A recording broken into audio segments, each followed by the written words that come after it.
2 years. UConn star Paige Beckers hurt USC with 31 points, 6 assists, and 4 steals. Center Raya Marshall led USC with 23 points. A disappointing finish for senior forward Kiki Irifin, who the Trojans needed to help replace the loss of Watkins. After scoring 36 points against Mississippi State last week, Irifin made only 6 of 29 shots in the Trojans' last 2 games for a combined 17 points. She was 3 for 15 last night. UConn advances to the Final Four to play UCLA on Friday. No debates, no speculation, just the info you need.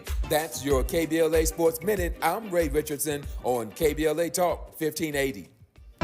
Hey, this is Zoe Williams, the voice of reason, and for over 20 years, Parkside Economic Development Corporation has served Leimert Park and surrounding communities, empowering tomorrow's leaders and changing lives. Parkside EDC has awarded over $400,000 in college scholarships while sharing economic principles of the Big Five of money with students and their families. Parkside EDC partners with organizations like the Brotherhood Crusade to assure our youth have the financial acumen to succeed. Parkside EDC provides families and businesses with financial insights, offering free online, on-site, and on-air B-Warp presentations. The Black Wealth Attainment and Retention Programs helps our community acquire, sustain, and pass down legacy wealth. High school seniors can apply for this year's scholarship awards at parksideedc.org. Scholarships will be awarded at Parkside EDC's Gospel/Jazz Brunch on Sunday, April the 27th. For details, tickets, or donations, please visit parksideedc.org. This is a community call to action from KBLA Talk 1580.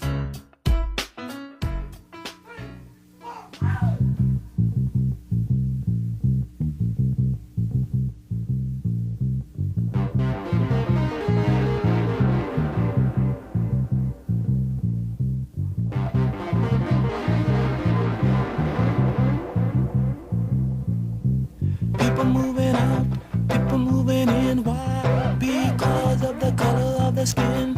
Run, run, run, but you sure can't hide. An eye for an eye, a tooth for a tooth. Vote for me and I'll set you free. Rap on, brother, rap on. Well, the only person talking about love and brother is the preacher. And it seems nobody's interested in learning but the teacher.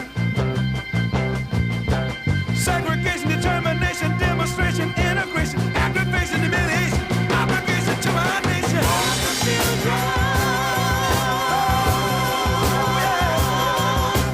That's what the world is today. Hey. The sale of pills are at an all-time high. Young folks walking around with their heads in the sky. Cities aflame in the summertime. The beat goes on.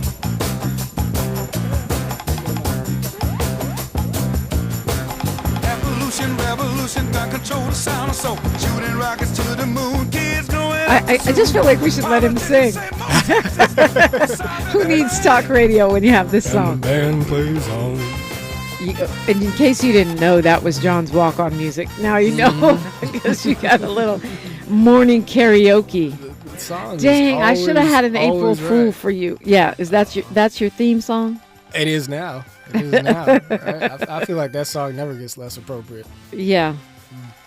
Well, I mean, it's funny because, like I said, no one's ever picked that as their walk-on music before. That's striking to me. To me, that just seems like, that could dang near be an anthem, Yes, it can. So you guys know John Wood Jr. He is my colleague here. He has his own show here. He doesn't even need to come on this show anymore. So thank you for getting up and coming on in here. But I do, because you're one of my favorite people, and everybody needs a reason to get up before the sunrise. And you're definitely one of my favorite people, and he's a Republican at that. So see, we do practice a little bipartisan-ish around here. There you go. He's also a national leader for Braver Angels, former nominee for Congress, former vice chairman of the Republican Party of Los Angeles County. Also a writer, speaker, and musical artist. We never get to see the musical artist other than that brief moment of sing-along.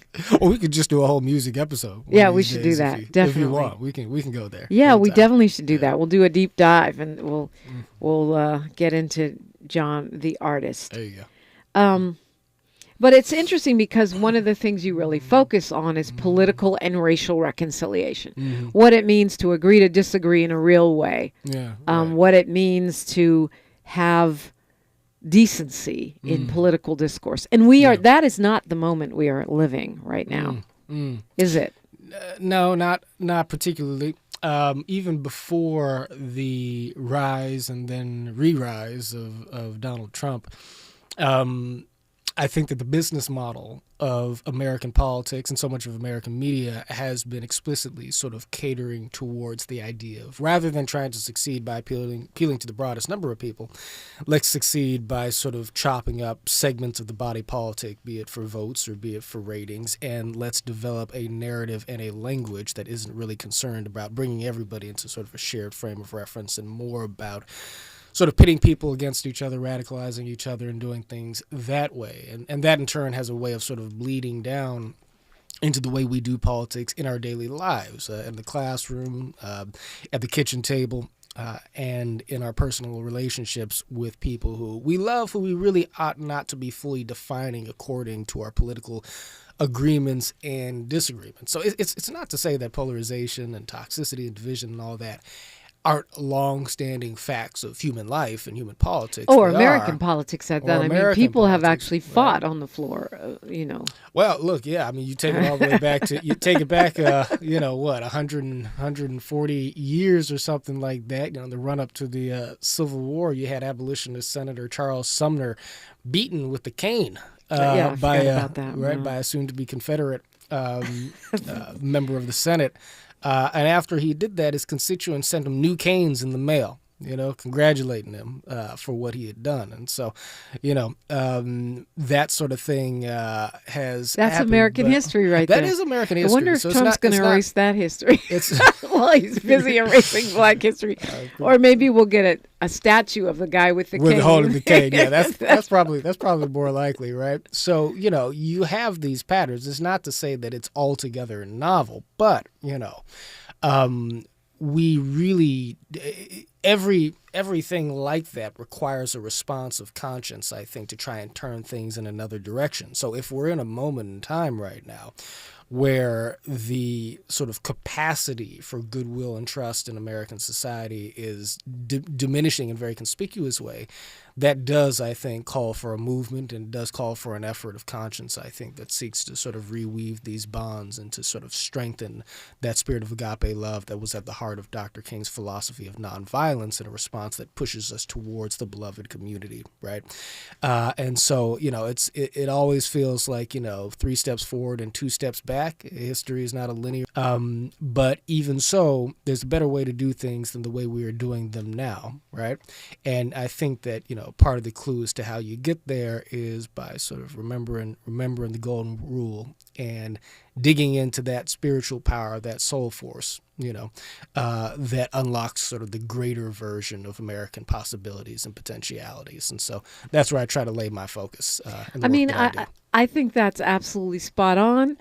But again, when I hear Republicans like yourself, respectfully, and you do this a lot because you actually read the guy. When I hear Republicans citing Martin Luther King as a moral compass, and yet the policies that they're championing are so not loving to the beloved community, particularly the less resourced folks among us, it seems like a hypocrisy. I'm sorry. I mean, you talk about the beloved community while Elon Musk tees up to cut Social Security that literally millions of older Americans can starve. Dr. Martin Luther King would be marching. He would not be applauding that. There's no world in which he would be applauding that. Yeah, right. Well, I personally am not a Republican who wants to gut the social safety net. I mean, I do believe in fiscal responsibility, and I think that it's important to take a scalpel more than a hatchet to that project. And I think that the problem with what Musk is doing is that he's not even taking a hatchet, he's taking a chainsaw to the situation. And it's not just Musk. There's all sorts of things happening in the Trump administration right now that are just reckless, even if on a high level you can kind of see what they're trying to do. Once you get into the details of it, it's just sort of chaos. But to the point about King, vis-a-vis Republican invocations of Dr. King.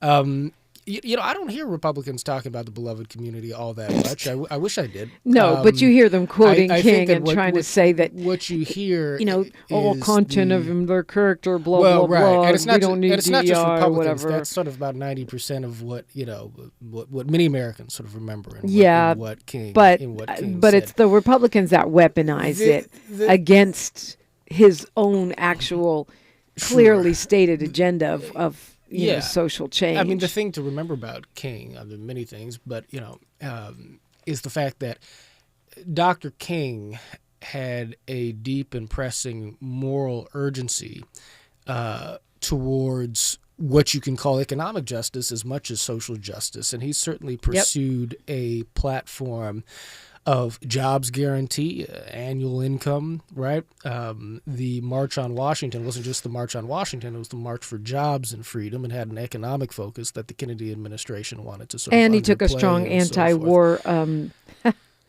anti-war stance. Well, he paid a price for that in the context of the civil rights movement. Now, I am a deep student of Dr. King's moral and ethical philosophy. I'm sure I'm more conservative on economic issues than Dr. King was, and yet I wouldn't want folks to mistake me too much for your sort of typical Republican, because a lot of my black conservatism comes from a Booker T. Washingtonian sort of tradition. It comes from a tradition that is focused on Afro self-sufficiency, if you will, and a belief that the building up of institutions and social capital within the black community, yes, using certain principles of markets, right, and using this sort of cultural and institutional resources of the church as well as universities and private businesses and other structures is a way of situating a black middle class, a black leadership class that can also provide economic opportunity and other opportunities for a wider breadth of people, and certainly a wider breadth of people in the black community. And so there is a history in this country of flourishing black communities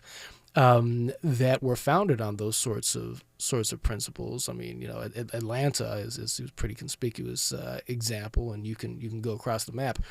And that sort of consciousness, I think is one that has a definite place in a larger black freedom tradition. Dr. King was kind of critical of that, but some of the victories of the civil rights movement were won through things like Operation Breadbasket, which were meant to sort of economically empower black folks in the private economy, right? And to be able to sort of win economic victories in a way that wasn't necessarily fully dependent on broad federal programs. So we can have a conversation about sort of where you land on the spectrum of economic policy. I think that the power of King's message lied in the urgency of economic empowerment, but against the backdrop and on the underpinning of a deeper moral philosophy which strove towards a greater truth rooted in love and the beloved community. And that's what made Dr. King transformational. But I mean, and to your point about maybe you differ from him on economic policy, but budgets are moral documents. Mm-hmm. And if you've read any of King, you know that he would have stood firmly against predatory capitalism, which is where we are right now in America. It doesn't get any more predatory than having the richest man in the world cutting services for the least of these economically. Dr. King would have been very uncomfortable with the things Elon Musk is doing. I absolutely agree. When we come forward, I can't wait to talk tariffs, as Liberation Day apparently is tomorrow. John Wood Jr. It's a Talking Point Tuesday on KBLA Talk 1580. She's reclaiming her time on KBLA Talk 1580. More First Things First with Dominique DiPrima when we come forward. Before the fire, Altadena was a real-life Wakanda. A thriving black oasis just 15 miles from downtown Los Angeles.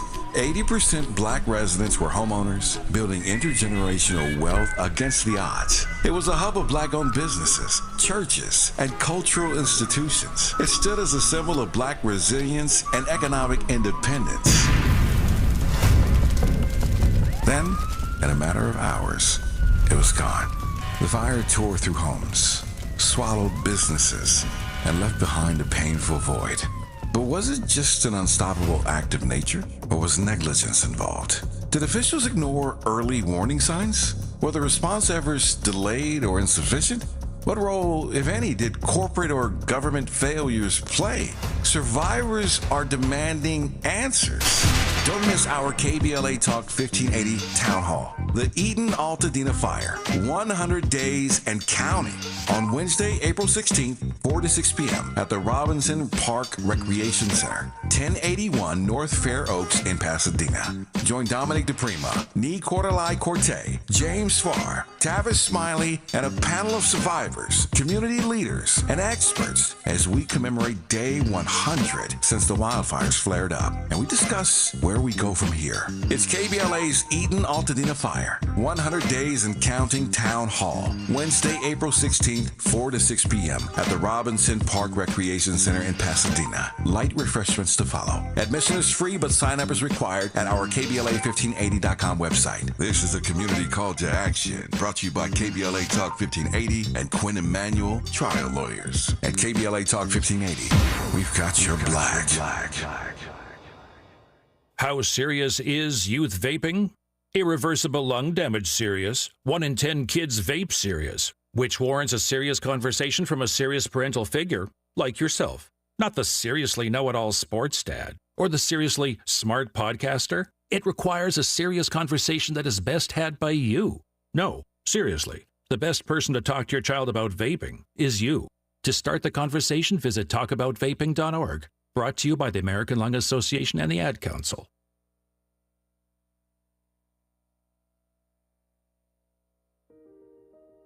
Small businesses are the heart of America.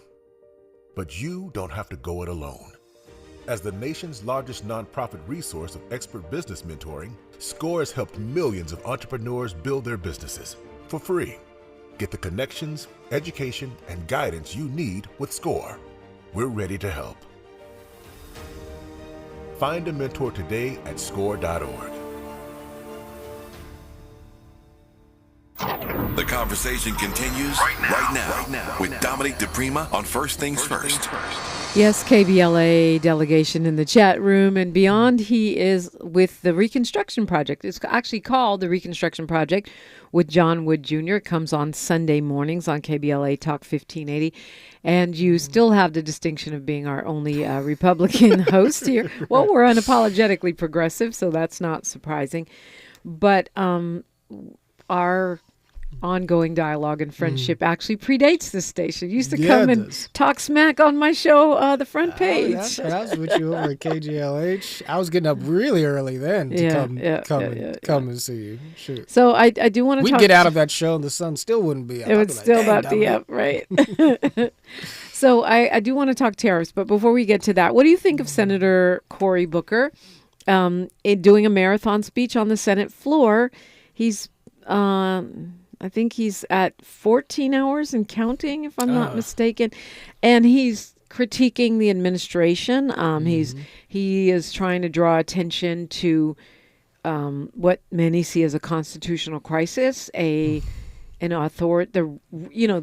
the looming authoritarian or fascist regime, but the actual in motion authoritarian fascist regime. The Senate was not. They had already finished voting for the day. So it's not a filibuster. While it makes staff stay, I don't know that senators have to stay. Yeah.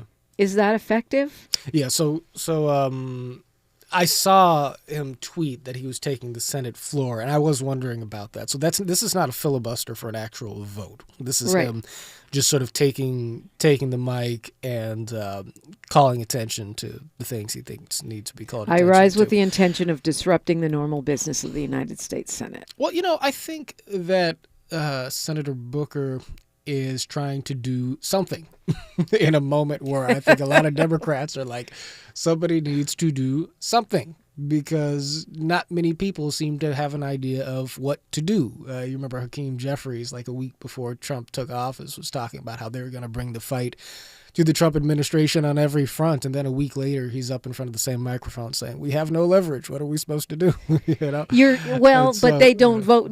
They're not voting no on everything. Some of them are voting on those nominees. I mean, were you upset about Chuck Schumer's vote on the budget?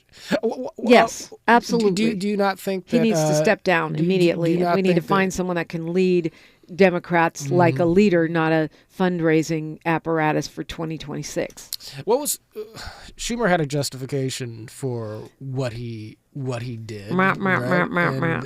Wasn't the idea that if he didn't vote for the budget, you would have had a further erosion of government services. The government is already shut down. They're cutting everything. That excuse worked under the previous Trump administration, but it doesn't work right now. So you don't think that the situation would be even worse than it is under a government shutdown? There's not a lot worse it can really get. 100,000. Well, so you have Schumer trying to cut what he sees as practical deals. You have Cory Booker taking to the podium, trying to draw attention. You have Gavin Newsom in California with his new podcast, tacking towards the center in a very sort of tacking. Is that what you call that? Tacking. I call it breakdancing towards the center. What do you think about that? I mean, Gavin, pragmatic politician, right? He seems to see which way the wind is somebody blowing, said he was always a tech bro. I don't know who said that. He's a San Francisco tech bro. That's what. This isn't his first podcast. He had a podcast as lieutenant governor. I think he actually is ahead of the curve. Okay, but lieutenant governors don't have to do jack. They can have a podcast. That's the job You're the governor of the whole state. Lieutenant governor is like vice president. It's one of those jobs, that's not really a job. You are the governor of a state that is the fifth largest economy in the world, that is facing an economic crisis, a hostile doggone administration in Washington. Sitting down with Charlie Kirk ain't it?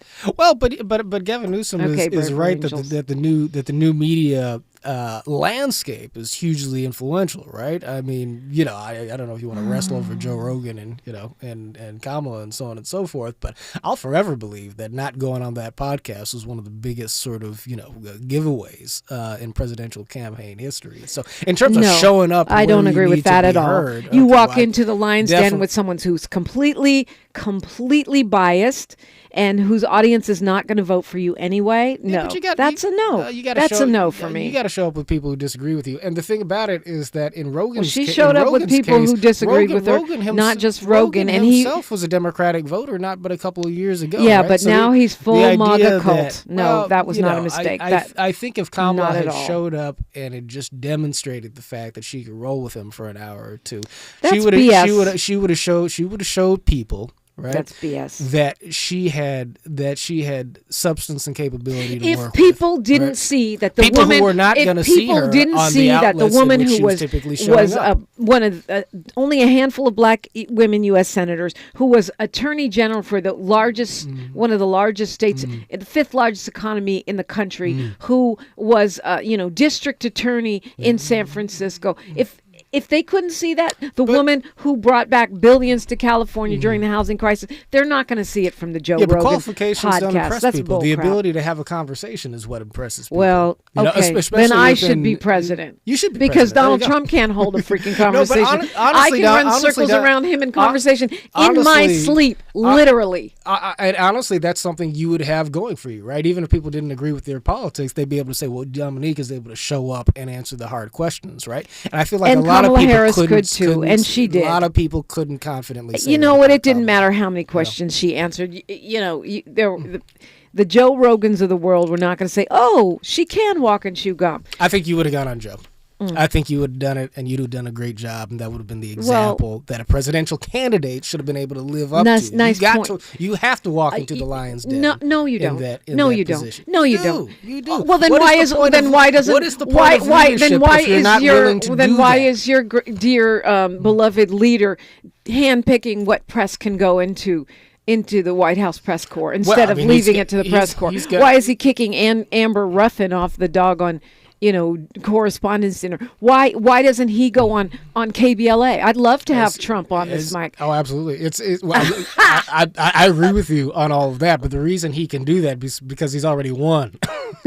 Well, he's already won on his way up. Yeah, but when he was running, he wasn't running around doing a left-wing podcast. That's a double standard. But the thing is that Joe Rogan is not just a right-wing podcast. He's the most popular platform in the world. And he already... So it's not even like he's not mainstream. And his audience is not pivoting to Kamala Harris. And his audience was concentrated in the swing states. Working class, Rust Belt, white folks. Who were not going to vote for Kamala Harris. Who were because people who frequently voted even for if Barack they had, Obama in 2008 is Barack Obama a woman? 2012. Look, Dominic, I'm not discounting the demographic prejudice. You're not discounting misogyny, white supremacy. What I'm saying is yes, that you are. Absolutely, you are. No. I'm not saying that that's not a factor. I'm saying that even if it is a factor, it's the factor. Even if, and perhaps especially if it's the factor, that's still where you have to show up to diffuse that, right, and challenge that point of view.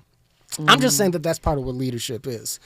But to the question of leadership, I think that would have been a strategic blunder, and leadership is leading. Leadership is leading and making decisions. Dominique, what would she have lost? Y'all know. She would have lost, an hour of her time or what have you, speaking to 50 million people. No, she would have been walking into a setup. Disproportionately concentrated in the swing states and among self-identified independent voters. Sounds good on paper. In reality, it's BS. Why wouldn't you do it? Because it's not to her advantage. What does she win? She wins zero, nothing, nada. She would have lost nothing in the worst case scenario. Next topic. But not the thing that next the topic. Thing, this is why I'm a calm strategist and you're not. Okay. By the way, okay. This is one we can just agree to disagree on. But the point that I was making, though, Dominic, is just the different kinds of leadership that people are showing in the Democratic Party. And then you've got AOC and Bernie Sanders, who actually seem to be the one place in the party where you can discern, where there's discernible enthusiasm, I think, among the base. I mean, they're turning out pretty significant crowds, it seems like, on the ground. Right? So, yeah, and which only affirms my point that the Dems need to lean into the progressive edge of the party, stop being a bunch of corporate simps, and get up and show some backbone, because the progressive policies are the most popular thing, not the people, the policies among the American people. I said 100,000, but apparently it's 10,000 today alone who will be laid off. Okay, so that's how we fix our economy, increasing unemployment. We'll talk tariffs when we come forward on KBLA Talk 1580. The station you turn to when you've had it up to here with cultural incompetence. KBLA Talk 1580. I'm Bree Wood with 4 things you should know with BIN News. Over 2,700 people are confirmed dead and 4,500 injured after a 7.7 earthquake hit Myanmar. Rescue efforts are hampered by civil war and political issues, with officials requesting medical aid, shelter, food, and water. Federal funding cuts by the Trump administration are straining food banks across the U.S., risking increased hunger for low-income Americans. With at least $1 billion in cuts, food banks expect to distribute less food, worsening issues caused by rising demand and inflation. Historians criticize Trump's executive order targeting the Smithsonian's African American Museum, arguing it's an attempt to downplay racism and black contributions. The order allows Vice President J.D. Vance to review and potentially prohibit programs dividing Americans by race. And recording artist Sean Kingston and his mother were found guilty of federal wire fraud. They defrauded several companies and will be sentenced on July 11th. Get BIN News on demand 24/7 on the iHeartRadio app. Attention parents of high school sophomores, juniors, and seniors. CBU is offering one 8-week online general ed course, free of charge. Courses are online. There's no application fee, and the first class is free. Classes start May 5th. Apply now at calbaptist.edu/PCC. This is the KBLA Sports Minute with Ray Richardson. USC Nation will always believe that last night's NCAA tournament game against Connecticut would have had a different outcome with Juju Watkins on the floor. A marvelous season for the USC women's basketball team ended last night with a 78-64 loss to UConn in the Regional II final. USC finishes at 31-4, their best record in 42 years. UConn star Paige Beckers hurt USC with 31 points, 6 assists, and 4 steals. Center Rhea Marshall led USC with 23 points. A disappointing finish for senior forward Kiki Irvin, who the Trojans needed to help replace the loss of Watkins. After scoring 36 points against Mississippi State last week, Irvin made only 6 of 29 shots in the Trojans' last 2 games for a combined 17 points. She was 3 for 15 last night. UConn advances to the Final Four to play UCLA on Friday. No debates, no speculation, just the info you need. That's your KBLA Sports Minute. I'm Ray Richardson on KBLA Talk 1580.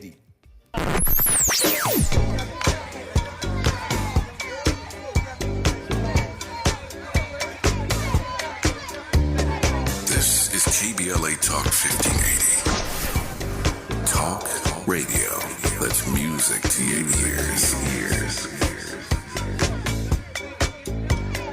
We're unapologetically progressive. KBLA Talk 1580. We ask seniors how to prevent Medicare scams. My best advice, if you get a phone call, do not talk to the person. These people are well trained. Don't talk to them. They don't know me. They're just trying to scam me. Don't be fooled. Hang up. Just hang up. Never give out your Medicare number. They're going to get your number to put in a false claim.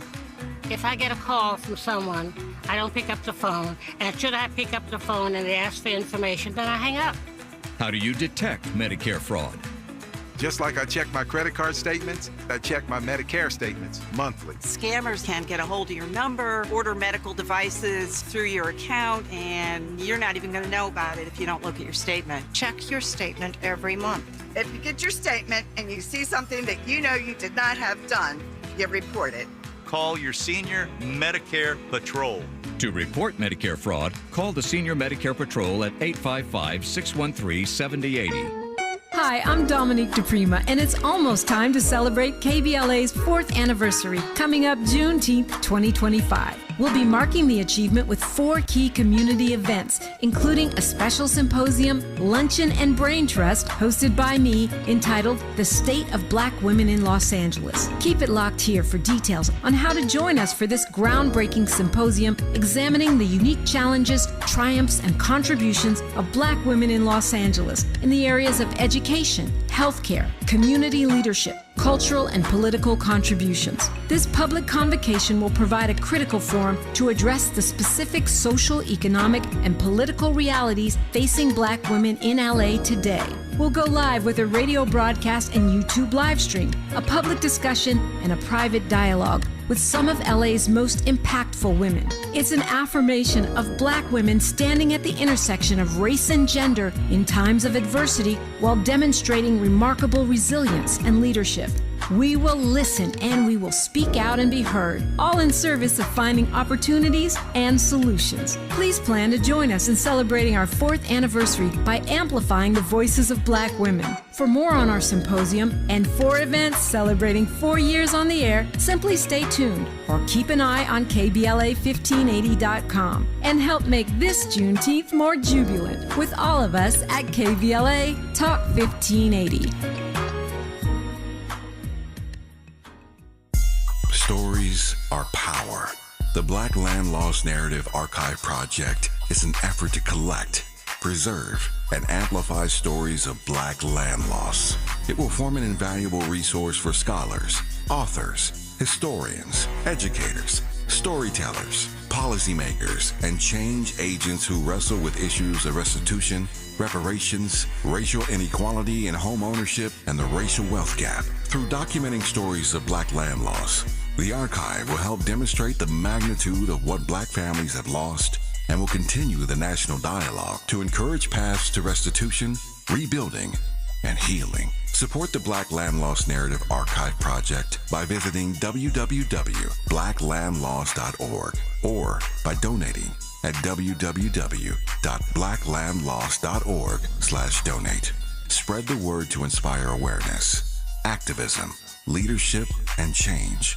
And join us in making a lasting impact. This is a community call to action from KBLA Talk 1580. We've got your black.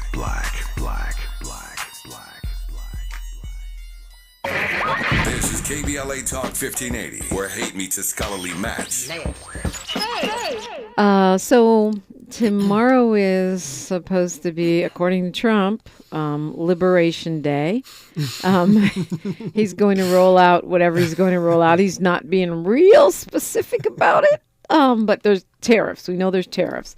And they're steep tariffs. Expecting to raise the cost of cars considerably, electronics, lumber. Right. Well, that's great news for Altadena. Metals, pharmaceuticals. And now they're not even trying to act like it's not. Now they're saying what Elon Musk said before the election, short-term pain supposedly for Americans. And they're actually saying the American dream is not the ability to buy cheap Chinese products. Yeah, easy to say if you're a billionaire. Are you? Is this you know? You're a fiscal conservative. I don't know if this is fiscally conservative. Are you in support of this agenda? Well, I will just say very quickly that I do agree with that statement. I think that the American dream is not just about being able to buy cheap goods made in China or whatnot. You actually need a pathway towards social mobility and taking care of your family and keeping communities together that may be falling apart because of I don't know, raising the minimum wage maybe. Yeah, no, I mean something like that. Yeah, I mean from either end of the economic spectrum, that should be the focus more than just sort of cheap consumer products. So, in principle, I agree with that. Do I agree with the tariffs? No, I don't. Really? I don't think so. But see, this is a funny thing because the orthodoxies get crossed. Republicans were never associated with tariff policy, at least conservatives were never associated with tariff policy anyway. If anything, that's something that you would have more expected to have heard coming from more union-friendly left-wing Democrats. Like a Bernie Sanders. But those forth, wouldn't be sweeping tariffs across the board on so-called reciprocal tariffs on anyone who charges one to us. Right. So arguably on a conventional sort of spectrum, if the idea is that free market, free trade policy is to the right and, protections on American industries are towards the left, Trump is like to the left of Bernie in this particular way of looking at things, right? Which is the way that people would have looked at this, some years ago. You never would have expected a Republican president in the last, since, Reagan and beyond to have proposed something like this. And I think that the impact of it will likely be a dramatic raising of the cost of goods and a pattern of trade wars and reciprocal actions from other countries. Nobody's going to take this line down. Are probably going to make things. And isn't this the opposite of what he ran on? He said he was going to bring prices down. So that's the irony, right? Because how does this help the price of eggs? Now, I suppose that the argument in favor of Trump's tariffs would be that, well, he's trying to extract concessions from other nations and that this is essentially a bargaining chip to get other nations to come to the table. But we are the ones, consumers pay the tariffs, not the other nations. Maybe there's some examples of that being successful, but in the meantime, you're absolutely right. I mean, there's just no way that this, it seems to me that there's no way that this doesn't get passed on to the consumer ultimately, right? Because it's not companies that pay tariffs ultimately. It's the people who buy their goods, buy their products and so forth. And it just seems to me that the administration is going to have a tough time defending this, is already having a tough time defending this, because this is really something that Trump is just driving out of Trump's brain. I mean, there are those who want to sort of come alongside and defend the policy, but these are not people who are defending those policies even a few years ago, generally speaking. Right? I mean, Pence was on Twitter. S&P 500 and the NASDAQ, worst quarter since spring 2022. Consumers are freaked out and they are pulling back on spending because we're probably trying to save for those $50 eggs. Yeah. and $300,000 cars. Let's go to Kwamel calling us from Gardena. Good morning, Kwamel. Hey there. All right.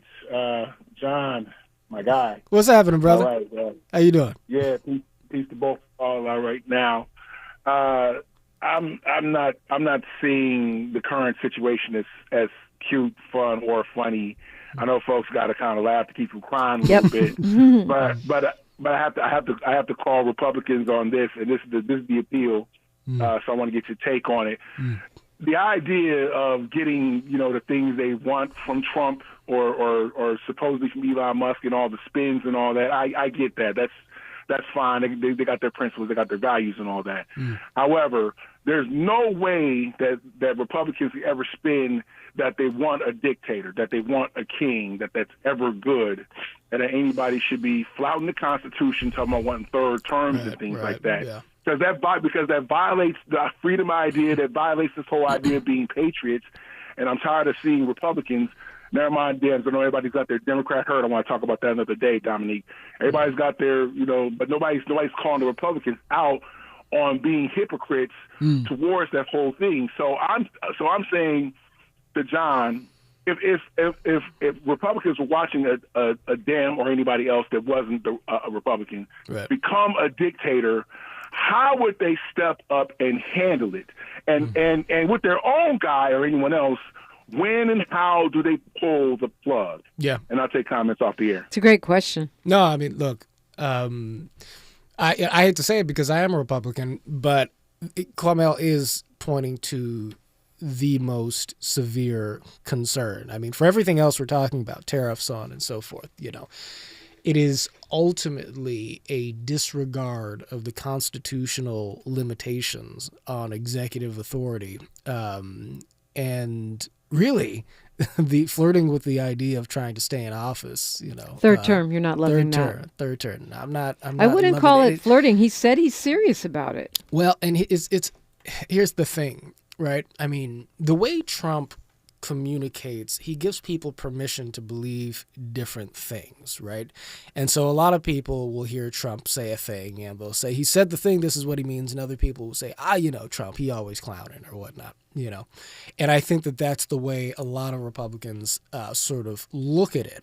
But what I look at is everything he did to try and stay in power against the testimony of the facts and the judgments of the courts in the aftermath of his loss in 2020, as well as his just general willingness to take executive actions that are blatantly in the face of constitutional limitations. Like eliminating a constitutional amendment by executive order. Yeah, and just the fact that, just Donald Trump as a personality just seems to be the type of person who just doesn't seem to be any limit to his appetites, So he's in his second term now. I never had the sense that Donald Trump really cared about the Republican Party beyond his ability to lead it. And so what does that leave left for him but to try and potentially hang on, right? And so if you're not restrained by fidelity to the Constitution, if you're not strained by a larger sense of, sort of conscience in regards to the preservation of liberty, and these have never struck me as President Trump's values. I mean, I don't want to be alarmist because, it's not easy to just totally upend the Constitution, so on and so forth. But when you have the Congress sort of rolling over on you, when you have a larger sort of informational complex where you can circulate all sorts of statements with the truth of it being totally irrelevant to any price that you pay in politics, and you've got a Supreme Court that is on a partisan level tilted in your favor and so forth. What keeps a man from saying, if I don't want to leave, if there's a way I can allow for myself to stay, allow me to do so? And even if he were to not succeed in an effort like that, even if it were to never really get off the ground, the fact that many of us conservatives are not more vocally adamant in saying that, this is very much not cool. This is very much. I haven't heard any. This is very much a contradiction of our principles. What conservatives are saying values. Anything about a third term? I haven't heard it. On this subject, the authoritarian bent, or eliminating the 14th Amendment, or sending people with no due process to El Salvador, a dictatorship. Yes, I just caught up on that this morning. I mean, you have conservatives making critiques here and there, but Powerful ones? Ones in Congress? Ones... I think it will. Well, I mean, and perhaps quite, in the other direction, you've got people like Curtis Yarvin, who was never really a mainstream sort of conservative thinker or whatnot, but he's advanced this kind of idea of an American monarchy, right? That we should institute and presumably put that crown on Trump's head. And it's actually the tech bros, I guess, who are really sort of listening to him on this. The broligarchy. The broligarchy and so forth. But, I mean... we're in uncharted territory. It feels like the willingness of President Trump to stretch beyond the limitations of the powers of the office. Okay, well, go beyond anything that we've seen before. When we come forward, you're going to have to. The question was, what would you do if a Dem was doing this? And we'll look at that when we come forward, because we're all mad. By we, I mean progressives, that Dems aren't doing more. Cory Booker's thing seems symbolic. We don't need symbols. We need things that actually are going to make a difference. So what would you do? We'll look at that and more when we come forward on KBLA Talk 1580. More of First Things First with Dominique DiPrima when we come forward. At Providence, health equity is the foundation of our community health initiatives, ensuring care reaches those who need it most. Heart disease is the leading cause of death in America. African Americans face a higher risk of life-threatening issues like hypertension, the number one cause of stroke. 55% of Black adults have high blood pressure. The good news is 80% of heart disease is preventable with healthy lifestyle changes and patient-centered care provided by the Providence Heart and Vascular Institute. From routine screenings to advanced procedures, Providence provides comprehensive care for the heart conditions that overly impact our community by ensuring patients receive treatments tailored to their needs. Let's stop the trend of being 30% more likely to die from heart-related problems. Take charge of your heart health with world-class cardiologists who deliver the compassionate care you deserve. Visit providence.org/SoCalHeart. That's providence.org/SoCalHeart to request an appointment.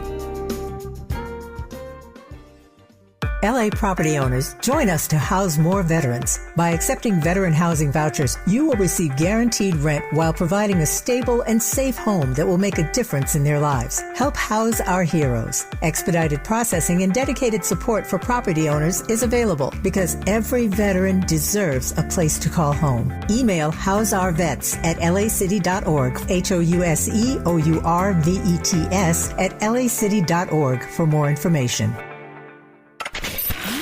We've got a lot to talk about.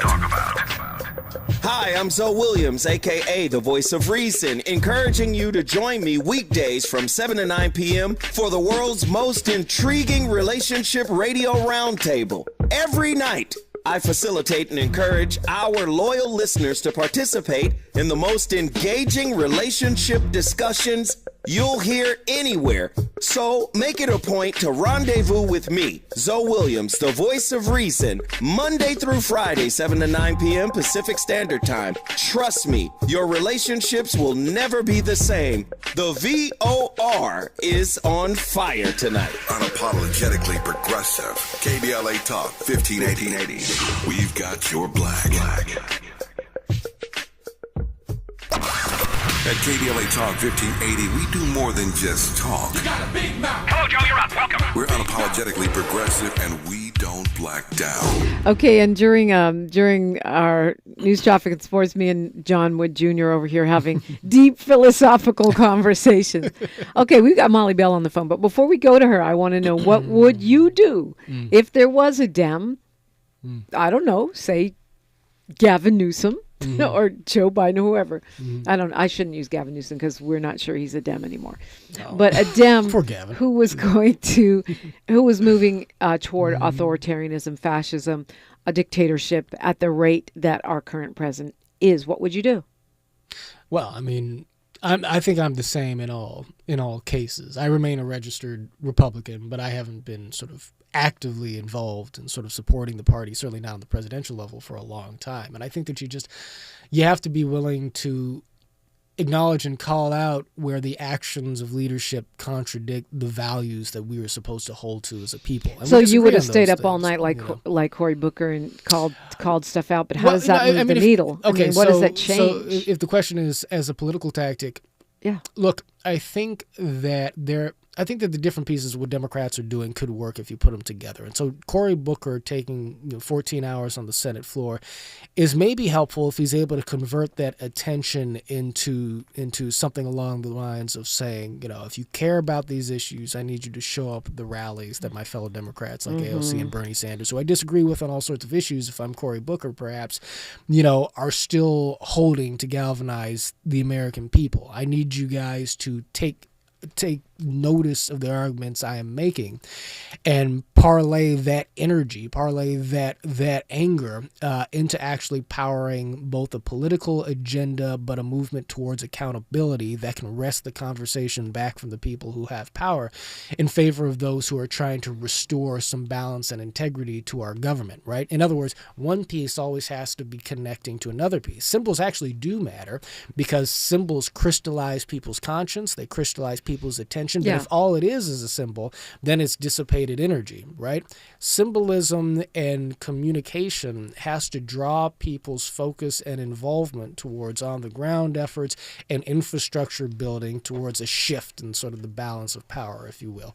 And so the question is can Democrats be strategic in the way they bring all of these pieces together, or is it going to be one person does one thing, the other person does the other thing, all of these folks trying to sort of build their own individual brands, but they never really coalesce as a formidable movement force in response to the things that are going on in Washington. Oh, well, I guess we've lost Molly Bell straight out of Compton. Maybe she wants to call next hour so she could have more time to speak on the mic. Hopefully so. We have caller amnesty next hour. There you go. Call back, Molly Bell. Yeah, because I was going to go to her right here. Okay, so symbols matter, but they're not enough. They're not enough. Yeah, right. So it sounds like you don't have a solution. I clearly Democrats don't have a solution. But I do think the AOC Bernie tour, as you've mentioned, is where we need to go. We need to stop trying to, and I know we don't agree on this, me and you, John, but we need to stop catering to the so-called moderates and independents. And but you would agree that you need moderates and independents to have a winning coalition, right? And so you have to have a strategy for all parts of the political spectrum that you need in order to be able to win, right? So the question becomes, how do you galvanize your base while still succeeding with the middle? I mean, look, there's no solution to the things that are happening right now absent political victory, right? Ultimately, right? And of course, if the hinges of the Constitution come loose and so forth too significantly, then we're just in a radically different world. You don't think they're already there? Well, what I'm saying right is now that they're every deporting, election, they're revoking green election, cards, they're revoking visas for speech, for political speech and protest. Yeah. They're sending people to prisons with no due process in other countries. Yeah, I mean, in World War II, of course, they're defunding colleges because of a political agenda. That is textbook fascism. We think you're anti-Semitic, right? Never mind all of the other everything that's happening there.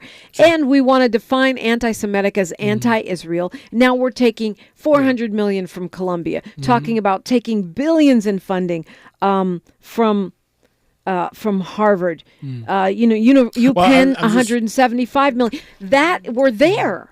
Aren't the hinges already off the Constitution? Yeah, well, I mean, just to make the point, of course, in World War II, I mean, we had outright internment camps for American citizens and so forth, right? In a way that obviously is as blatant a disregard of the Constitution as you can get.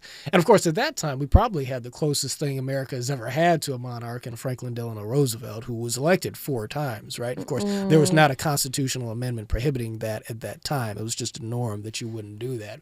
My only point is that there were still functioning elections that could correct for that, sort of situation. And do you think we have functioning elections now? I mean, I think. Well, I mean, that ultimately with the widespread is the voter test, suppression right? and the unknown factor of how the tech question. bros may or may not have interfered. And the election denialism and the executive order around voting and and citizenship. Will we have functioning elections moving forward? It's a fair question.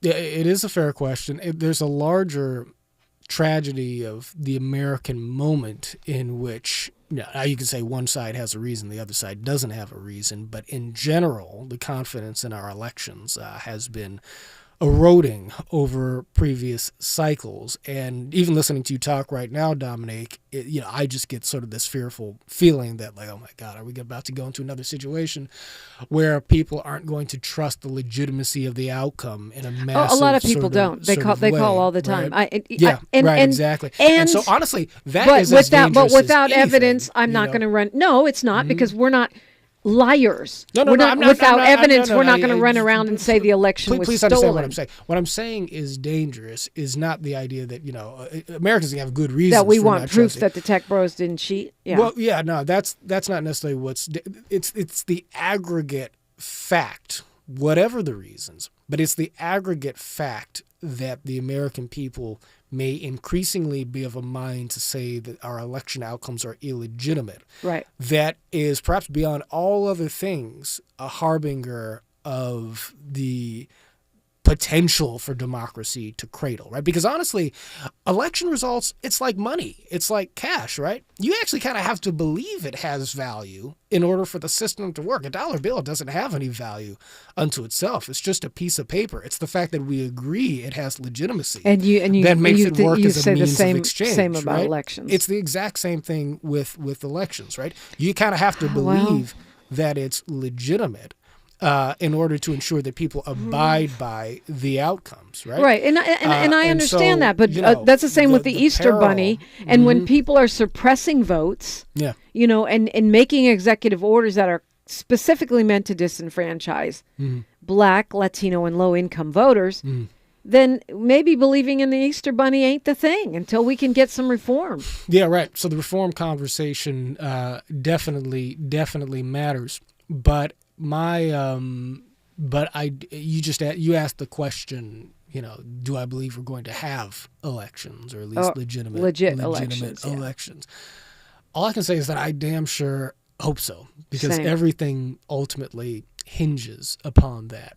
At Braver Angels, we did have and do have a project called the Trustworthy Elections Project, which has leaned upon mobilizing hundreds or so grassroots volunteers and policy leaders from states across the country in a series of about 26 different engagements, looking for immersive common ground on the subject of electoral reform. So this includes people who see voter suppression as being the primary problem with our elections, and some people who believe that voter fraud is a primary problem, right? Yes. And so they don't agree with each other's starting points, but it is amazing to see some convergence on certain key facets of how our elections ought to be run. That voting day should be a national holiday, for instance, but many, many more things. And so, a big part of what I want to see in American society is a movement from within civil society, something that transcends the parties ultimately, that can set the cultural tone of our politics in a way that doesn't just leave that up to Donald Trump or a polarized media landscape to do that. Because I think that when it comes to Trump in particular, you can say this about other factions too, but when it comes to Trump in particular, the thing that would be disempowering to Trump's style of politics would just be if people kind of lost interest in him. If people kind of stopped paying, exactly. If people started to feel like their energy and investment was best committed to actually building with their fellow Americans and not buying into the demagoguery. But as long as the hatred is so palpable across the divisions, it is available to be weaponized. Gotta leave it there, yeah. And that's where so much of the danger lies. To be continued. John Wood Jr., thank you so much for coming in. BraverAngels.org, BraverAngels.org. News, traffic, and sports, and then it's amnesty time. Call me. Let's unpack it. KBLA Talk 1580. KBLA 1580 Santa Monica. I'm Bree Wood with 4 Things You Should Know with BIN News. Over 2,700 people are confirmed dead and 4,500 injured after a 7.7 earthquake hit Myanmar. Rescue efforts are hampered by civil war and political issues, with officials requesting medical aid, shelter, food, and water. Federal funding cuts by the Trump administration are straining food banks across the U.S., risking increased hunger for low-income Americans. With at least $1 billion in cuts, food banks expect to distribute less food, worsening issues caused by rising demand and inflation. Historians criticize Trump's executive order targeting the Smithsonian's African American Museum, arguing it's an attempt to downplay racism and black contributions. The order allows Vice President J.D. Vance to review and potentially prohibit programs dividing Americans by race. And recording artist Sean Kingston and his mother were found guilty of federal wire fraud. They defrauded several companies and will be sentenced on... CBU is offering one 8-week online general ed course, free of charge. Courses are online. There's no application fee and the first class is free. Classes start May 5th. Apply